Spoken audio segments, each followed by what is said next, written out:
So our fate has been confirmed. As I predicted in the last video, England will be facing Germany in the round of 16 on Tuesday. Hello, welcome back. We are talking about England versus Germany on the Tuesday, and I'm going to go and give a couple of pointers on how I think England can actually beat Germany. Now, do I think England actually will beat Germany? Honestly, my head's saying no, but my heart's saying yes. I think that there's probably about a 30% chance that we can beat Germany. It's dependent on a couple things. It's firstly dependent on Southgate, how he sets the team up. It's also dependent on how the players play on the day. Obviously, we've seen players like Harry Kane not perform. We need that to change against teams like Germany. And finally, it also depends on how Germany play, because they've been a bit of a mixed bag over the past couple of years. I mean, they got knocked out of the group stages in the last World Cup, and they looked like they were going to get knocked out of the group stages in the Euros if it wasn't for a late goal by Goretzka. So in this video, I'm just going to be talking about how Germany set up, what they like to do, which players to look out for. Then I'm going to talk about how I think England should set up to try and counteract Germany's positives, and we'll see if Southgate does it. I'll put in what lineup I think we should go with, and I'll talk about why I believe that lineup will be the best lineup to beat Germany. Will it beat Germany? Will that lineup even happen? No chance my lineup happens. But we have the players to beat Germany, let's be honest. Look at our team. I mean, as I'm recording this video, you have Harry Kane rumoured to go to Man City for 100 million. You've got Jack Grealish rumoured to go to Man City for 100 million. And you've got Jadon Sancho looking like he's going to go to Man United for around 80 million. These are three players just in our attack. That's £280 million worth of players just in our attack. That's not to mention Phil Foden, Bukayo Saka, Raheem Sterling, etc, etc. You get what I mean. Our squad is stacked. I'm seeing people say, oh, imagine a Man City team with Kane, Grealish and Sterling and Foden. And I'm thinking, that's the England team. We've got this. We can see it right now. So without further ado, let's get into how Germany are going to line up. So Germany have been lining up in a traditional 3-4-3 formation. Don't know why I needed the hands for that one. In goal, obviously, Manuel Neuer, one of the best goalkeepers of all time. In defence, they have Mats Hummels, Rudiger and Ginter, which is a very good, solid defence, don't get me wrong, but it's not the paciest, is it? They operate with sort of wing backs, but can also be attributed to midfielders as well. So on the left-hand side, you've got Robin Gosens of Atalanta, and on the right-hand side, you've got Kimmich, not playing in his natural position as he does for Bayern, but he's still very good there nonetheless. They have two central midfielders in the centre of the park. The last two games, it's been Ilkay Gundogan and Toni Kroos, two very technically gifted midfielders, perhaps not physically gifted, but their technical ability definitely makes up for it. Then in their attacking three, they sort of have two left winger, right wingers that can also tuck in, play inverted to play a sort of centre forward role, and then a striker. Now the thing is with Germany is that they have so much attacking talent within that front three. They're so fluid. Any of their players could play in any position. For example, Timo Werner. I know people like to roast him at Chelsea because he misses a lot of chances, and yeah, so do I. But he can play striker. He can also play on the left-hand side of a striker, cutting in. His movement is good enough to do that. Kai Havertz, he can play in midfield. He can play centre forward. For Germany, he's even been featuring on the right in some instances. And he's been scoring goals. He's been playing well and he's been looking good. They've recalled Thomas Müller, who's looking brilliant. He's looking really good in that attack. He's knitting the play together nicely. He's not as pacey. He doesn't like to go up front like the others do. But he's technically gifted, so that works well for him. They also have Leroy Sané, Serge Gnabry, pacey wingers that can come on and change the game. Pacey wingers that can come on, isolate a fullback, run at them 1v1 and dictate play. So it's going to be very difficult to beat this Germany team, obviously. We've seen France do it. We almost saw Hungary do it. But we also saw Germany annihilate Portugal, who are no mugs, don't get me wrong. So, as I said at the start of the video, a little bit hot and cold. You don't know what you're going to get. This result is dependent on what Germany turns up.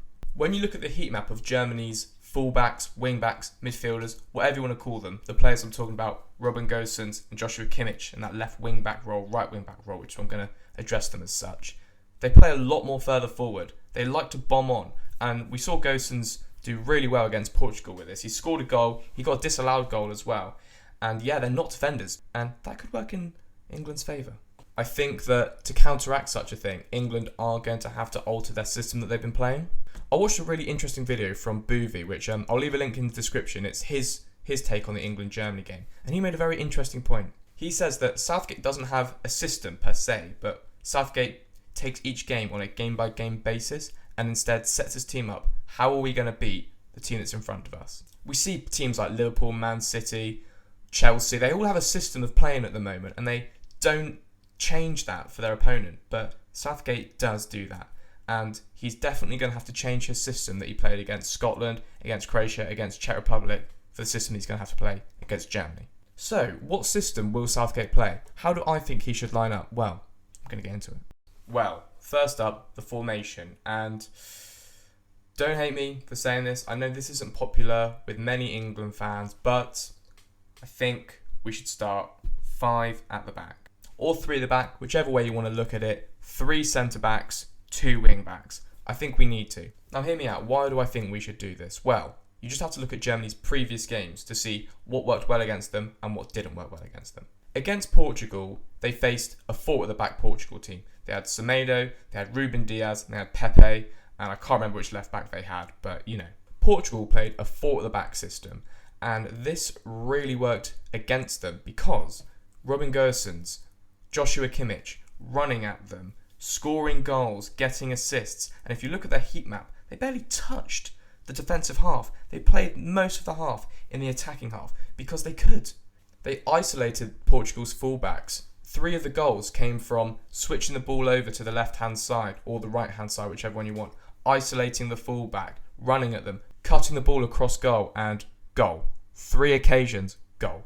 2 own goals, 1 Kai Havertz goal, but nonetheless, 3 goals. And I just watched it thinking, man, Portugal need another defender there because they're getting completely overrun on that side.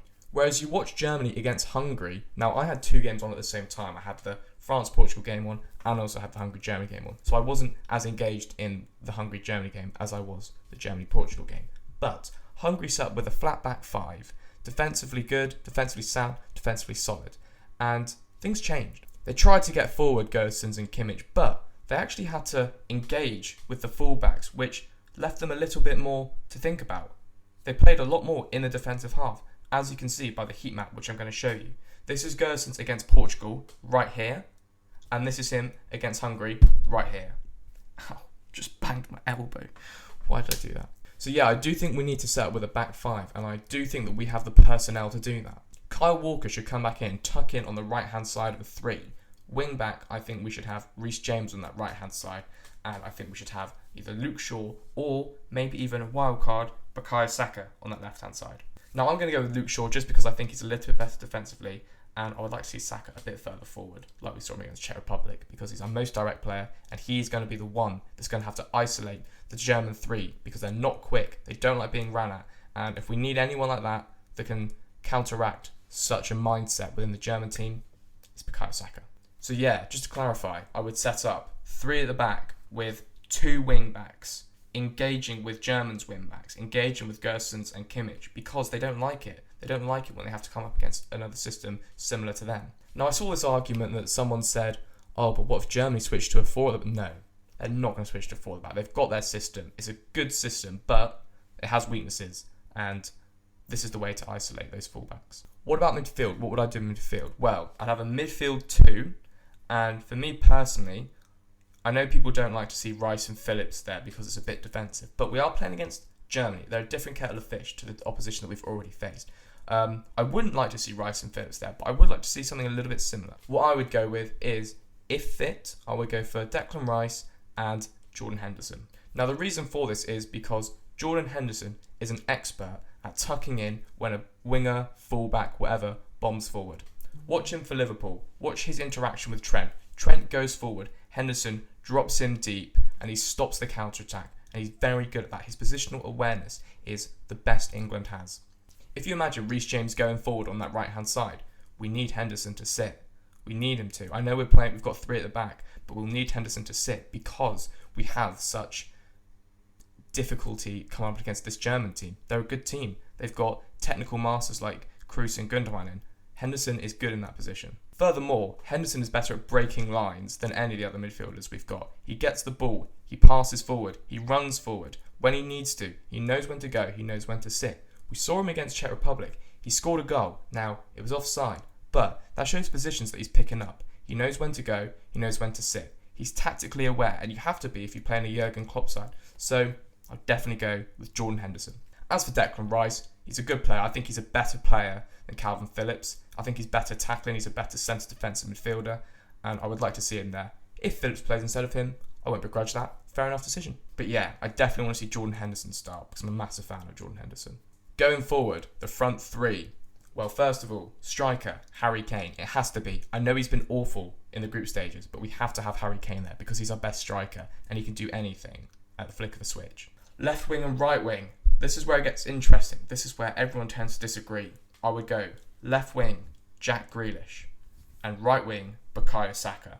Look, watch them against Czech Republic. Jack Grealish and Bukayo Saka ran the show in the first half, and I know they slowed down in the second half and were eventually taken off. But they were the difference. They were the difference makers, and without them, we wouldn't have won.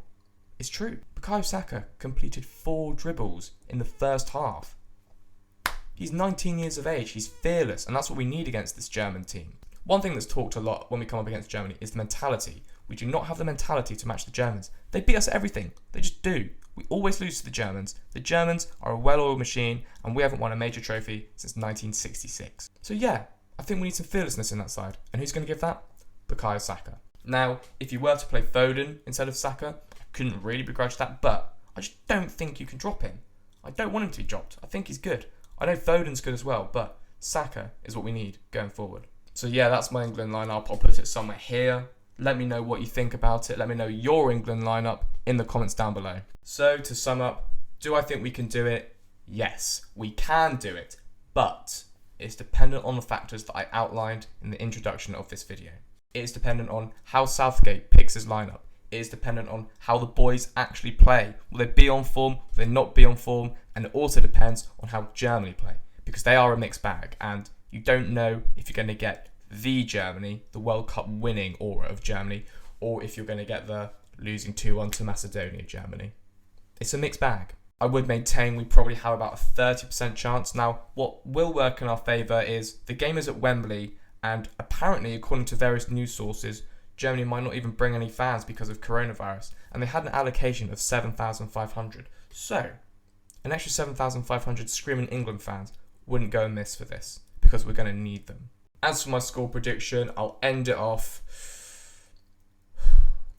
I'm going to have to predict an England win, otherwise I'm miserable. I have to for the culture.